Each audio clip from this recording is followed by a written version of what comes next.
जय हिंद दोस्तों, आपका स्वागत है आपके official YouTube channel energetic mirror 2.0 में। 27 फेब का करंट अफेयर लेकर मैं तैयार हूं। क्या आप भी तैयार हैं? तो चलिए शुरू करते हैं। आपकी जानकारी के लिए बता दूं कि ये session PIB, all India radio, Indian express, economic times, the Hindustan times, business standard, the Hindu and other sources से सिलेक्टेड न्यूज़ कलेक्ट करके कंपाइल की जाती है जो आपके एग्ज़ाम के लिए रिलेवेंट हो। तो चलिए स्टार्ट करते हैं आज का सेशन। बढ़ते हैं अपने इंस्पिरेशनल कोट की तरफ। तो आज का इंस्पिरेशनल कोट है, मैंने ज़िंदगी से पूछा कि तू इतनी कठिन क्यों है। ज़िंदगी ने हंसकर कहा कि दुनिया आसान चीज़ों की कद्र नहीं करती। जैसा कि आप सभी को पता है, सेशन में MCQ डिस्कस होते हैं, जो भी रिसेंटली न्यूज़ रही होती हैं उन पर बेस्ड, एंड इसके अलावा करंट न्यूज़ का डिस्कशन होता है। तो चलिए स्टार्ट करते हैं आज के MCQ। बढ़ते हैं अपने MCQ की तरफ।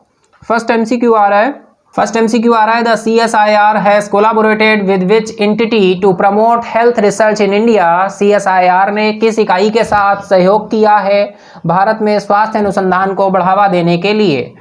Option are the Global Fund to Fight AIDS, tuberculosis and malaria, Bill and Melinda Gates Foundation, Gavi the Vaccine Alliance, Rotary International. सही आंसर है आपका Bill and Melinda Gates foundation.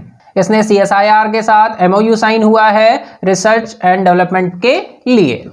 Next MCQ आ रहा है, which Indian city has received the recognition of the 2020 tree city of world. किस भारतीय शहर को 2020 ट्री सिटी ऑफ वर्ल्ड की मान्यता प्राप्त है? Option are Bengaluru, Chennai, Kochi, Hyderabad. जो सही आंसर है आपका Hyderabad. Telangana's capital, Hyderabad, has been recognized as a 2020 Tree City of the World by the United Nations Food and Agriculture Organization and the Arbor Day Foundation.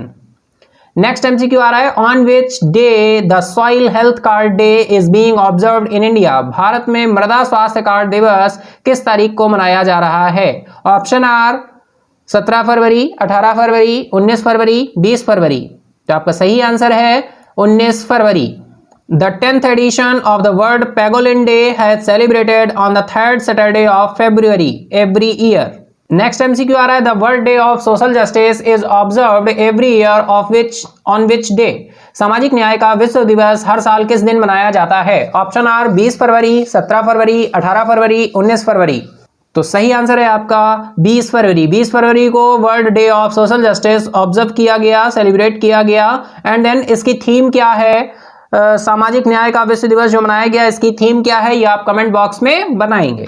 Next MCQ आ रहा है, which Indian ship is participating in the naval defence exhibition NAVDEX 21 and international defence exhibition IDEX 21 in Abu Dhabi. Abu Dhabi में नौसेना रक्षा प्रदर्शनी और अंतरराष्ट्रीय रक्षा प्रदर्शनी में कौन सा भारतीय जहाज भाग ले रहा है? Option are INS Vibhuti, INS Veer, INS Pralay, INS Nirghat. तो सही आंसर है आपका INS प्रलय। नेक्स्ट MCQ आ रहा है, who has clinched the women's single title at the 82nd senior national table tennis championship. 22वें senior national table tennis championship में महिला एकल का खिताब किसने जीता है? Option are Ankita Das, Manika Batra, Neha Agarwal, Meena Pandey. सही आंसर है आपका मणिका बत्रा। भारत की शीर्ष क्रम की टेबल टेनिस खिलाड़ी मणिका बत्रा ने रीथ एशिया को महिला एकल फाइनल में हराकर 22वीं senior national table tennis championship जीती। नेक्स्ट MCQ आ रहा है, world pangolin day is observed globally on which date. विश्व पैगोलिन दिवस विश्व स्तर पर किस तिथि को मनाया जाता है? ऑप्शन आर 19 फेब, फरवरी का तीसरा शनिवार, 3rd Saturday of February 20 February, 3rd Friday of February, फरवरी का तीसरा शुक्रवार। तो सही आंसर है आपका फरवरी का तीसरा शनिवार, 3rd सैटरडे ऑफ फरवरी। विश्व पैगोलिन दिवस का 10वां संस्करण हर साल फरवरी के तीसरे शनिवार पर मनाया जाता है। नेक्स्ट MCQ आ रहा है, who is the first Indian to be elected as the chairperson of the United Nations Advisory Committee of the Human Right Council. मानवाधिकार परिषद की संयुक्त राष्ट्र सलाहकार समिति के अध्यक्ष के रूप में चुने जाने वाले पहले भारतीय कौन हैं? ऑप्शन आर अजय मल्होत्रा, प्रीति सिन्हा, नजहत शमीम, रोशन सिंह कालरा। तो सही आंसर है आपका अजय मल्होत्रा। अजय मल्होत्रा मानवाधिकार परिषद की सलाहकार समिति के अध्यक्ष के रूप में चुने जाने वाले पहले भारतीय बन गए हैं। नेक्स्ट MCQ आ रहा है, which state has recently announced a package of ₹200 crore for 2021-22 fiscal for the development of Samaleswari shrine. हाल ही में किस राज्य ने मां समलेश्वरी तीर्थ के विकास के लिए 2021-22 वित्तीय वर्ष के लिए 200 करोड़ रुपए के पैकेज की घोषणा की है? Option are Kerala, Andhra Pradesh, Karnataka, Orissa. तो सही आंसर है आपका उड़ीसा। उड़ीसा सरकार ने परियोजना के कार्यान्वयन के लिए 2021-22 में राजकोष से 200 करोड़ रुपए के पैकेज की घोषणा की है। किस राज्य से? उड़ीसा राज्य में समलेश्वरी तीर्थ के विकास के लिए। तो चलिए बढ़ते हैं अपने न्यूज की तरफ, देखते हैं आज कौन कौन सी न्यूज हमारे लिए इंपॉर्टेंट होने वाली हैं। तो फर्स्ट न्यूज आ रही है एक्सिम बैंक से। The Export-Import Bank of India, on behalf of the Government of India, has given a loan of $100 million of the Government of the Republic of Mauritius for the purpose of financing and purchase of defense goods. Bharat सरकार की ओर से export import bank ने रक्षा वस्तुओं के खरीद के वित्त पोषण के उद्देश्य से मॉरिशस गणराज्य सरकार को 100 मिलियन अमेरिकी डॉलर का ऋण दिया है। भाई 100 मिलियन अमेरिकी डॉलर की LOC साइन की गई है, लाइन ऑफ क्रेडिट साइन किया गया है। एक्सिम एक्सपोर्ट इंपोर्ट बैंक ने, भारत सरकार की ओर से एक्सपोर्ट इंपोर्ट बैंक ने मॉरिशस के लिए रक्षा वस्तुओं की खरीद के लिए साइन किया गया है। नेक्स्ट न्यूज आ रही है जम्मू एंड कश्मीर से। नेक्स्ट न्यूज आ रही है जम्मू एंड कश्मीर से। In the union territory of Jammu and Kashmir the second edition of Khelo India winter games begins at Gulmarg. The start of the winter national games, which will officially kick start from 26 Feb in ski resort of Gulmarg in North Kashmir's Baramulla district. All India radio से ये news ली गई है। केंद्र शासित प्रदेश जम्मू कश्मीर में गुलमर्ग में खेलो India winter games का दूसरा संस्करण शुरू होता है। विंटर नेशनल गेम्स की शुरुआत जो उत्तरी कश्मीर के बारामूला जिले के गुलमर्ग के स्की रिजॉर्ट में आधिकारिक तौर पर 26 फेब से किक स्टार्ट होगी। नेक्स्ट न्यूज आ रही है अमेजॉन से। Amazon ties up with Mahindra to deploy 10,000 EVs in India. Amazon India and Mahindra Electric announce a partnership under which the e-commerce major has deployed the latter's electric vehicles in its delivery network as part of a commitment towards strengthening electric mobility in the country. Times of India से ये news ली गई है। भाई देखिए partnership है किसके लिए? Amazon India and Mahindra electric के बीच में ई कॉमर्स इलेक्ट्रिक व्हीकल्स को स्ट्रेंथ करने के लिए, इलेक्ट्रिक मोबिलिटी को स्ट्रेंथन करने के लिए।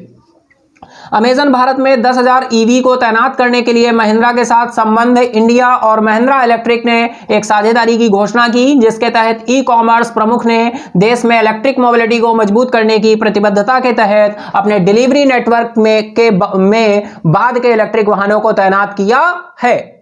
नेक्स्ट न्यूज आ रही है ADB से। The Asian development bank has appointed Woochong Um as its managing director general.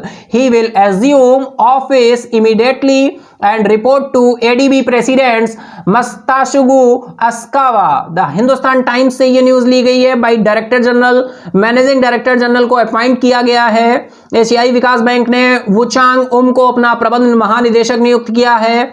वह तुरंत कार्यभार ग्रहण करेंगे और ADB अध्यक्ष मात्सुगु अस्कावा को रिपोर्ट करेंगे। द हिंदुस्तान टाइम्स से ये न्यूज ली गई है।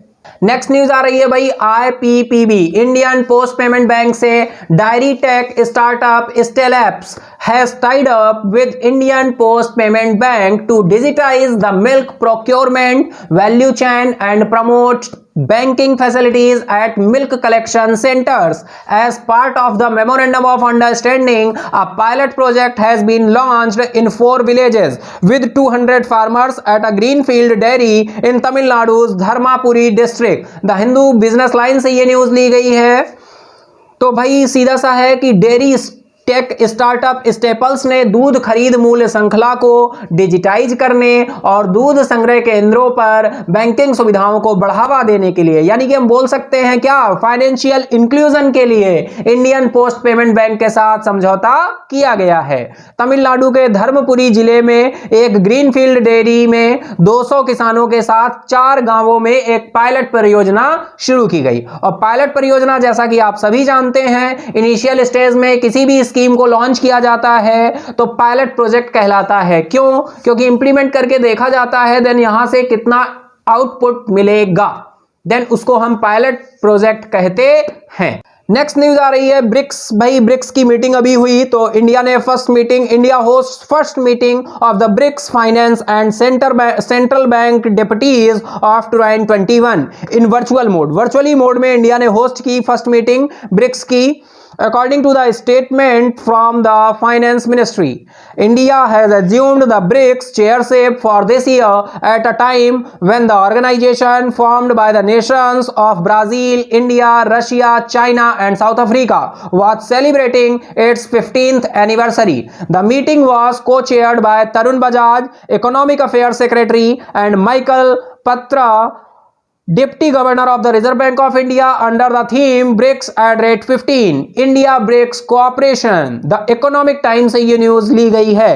भारत ने 2021 में ब्रिक्स वित्त और 2021 के केंद्रीय बैंक की पहली बैठक की वर्चुअल मोड में मेजबानी की। भारत ने इस वर्ष के लिए ब्रिक्स की अध्यक्षता संभाली थी, ऐसे समय में जब ब्राजील, भारत, रूस, चीन और दक्षिण अफ्रीका के देशों द्वारा गठित संगठन अपनी 15वीं वर्षगांठ मना रहा था। इस बैठक की अध्यक्षता तरुण बजाज, आर्थिक मामलों के सचिव और भारतीय रिजर्व बैंक के डिप्टी गवर्नर माइकल पात्रा ने BRICS at rate 15 intra BRICS सहयोग के तहत की।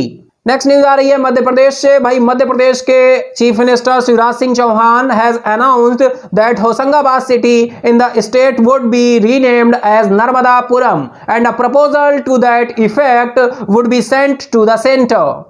मध्य प्रदेश के मुख्यमंत्री शिवराज सिंह चौहान ने घोषणा की है कि राज्य में होशंगाबाद शहर का नाम बदलकर नर्मदापुरम रखा जाएगा और इसका एक प्रस्ताव केंद्र को भेजा जाएगा। नेक्स्ट न्यूज आ रही है भाई तमिलनाडु से। Asia's biggest livestock institute to be opened in Salem on 22 Feb। Animal husbandry minister Udumalai K Radhakrishnan said that Asia's biggest advanced institute for integrated research in livestock and animal science, AIRLAS, will be inaugurated by the Chief Minister on 22 Feb। New Indian express से ये news ली गई है। भाई 22 फरवरी को सलेम में Asia का सबसे बड़ा पशुधन संस्थान खोला गया। किस राज्य की बात हो रही है? तमिलनाडु राज्य की। 26 फरवरी 2021 को पशुपालन मंत्री उडुमलाई के राधाकृष्णन ने कहा कि पशुधन और पशु विज्ञान में एकीकृत अनुसंधान के लिए एशिया का सबसे बड़ा उन्नत संस्थान एयरलैस का फुल फॉर्म आप ध्यान रखेंगे, advanced institute for integrated research in live stock and animal science. तो एयरलैस का उद्घाटन किया 22 फरवरी को मुख्यमंत्री इडापड्डी के पलानीसामी के द्वारा किया गया। तो इंपॉर्टेंट न्यूज है, इसको ध्यान रखेंगे। चलिए बढ़ते हैं नेक्स्ट न्यूज की तरफ। नेक्स्ट न्यूज आ रही है भाई FIO से। Exporters body Federation of Indian Export Organisation said it has elected A Sakthivel has its new president. Export body Federation of Indian Export Organisation FIO ने कहा कि उसने ए शक्तिवेल को अपना नया अध्यक्ष चुना है। तो ध्यान रखेंगे अपॉइंटमेंट है भाई, यहां पर किसको न्यू प्रेसिडेंट इलेक्ट किया गया है? ए शक्तिवेल को। ठीक है, Federation of Indian Export Organisation में। न्यू इंडिया एक्सप्रेस से ये न्यूज ली गई है। नेक्स्ट न्यूज आ रही है टेनिस की दुनिया से। Ankita Raina wins her first WTA title with doubles crown at Phillip Island. India's Ankita Raina and her Russian partner Kamilla Rakhimova won the Phillip Island Trophy WTA 250 tennis tournament in Melbourne. This is Ankita's first title on the WTA tour. New Indian express से ये news ली गई है। अंकिता रैना ने Philip द्वीप पर युगल ताज के साथ अपना पहला WTA खिताब जीता। भारत की अंकिता रैना और उनकी रूसी जोड़ीदार कामिला राखिमोवा ने मेलबर्न में Phillip Island Trophy WTA 250 tennis tournament जीता। यह WTA दौर पर अंकिता का पहला खिताब है। इसी के साथ ही save water, save trees, save life, save earth and save nature. अगर नेचर सेव रहेगा तो आप और हम भी सेव रहेंगे। अगर आपने सेशन को एंजॉय किया है तो लाइक करें, अगर अभी तक सब्सक्राइब नहीं किया है तो सब्सक्राइब कर लें, बेल आइकन को भी ऑन कर दें, जिससे कोई भी वीडियो अपलोड हो तो उसका नोटिफिकेशन आपको मिल जाए। अपने दोस्तों के साथ, फ्रेंड्स के साथ शेयर करना ना भूलें। आप अपने सुझाव कमेंट बॉक्स में दे सकते हैं। Thank you for everyone.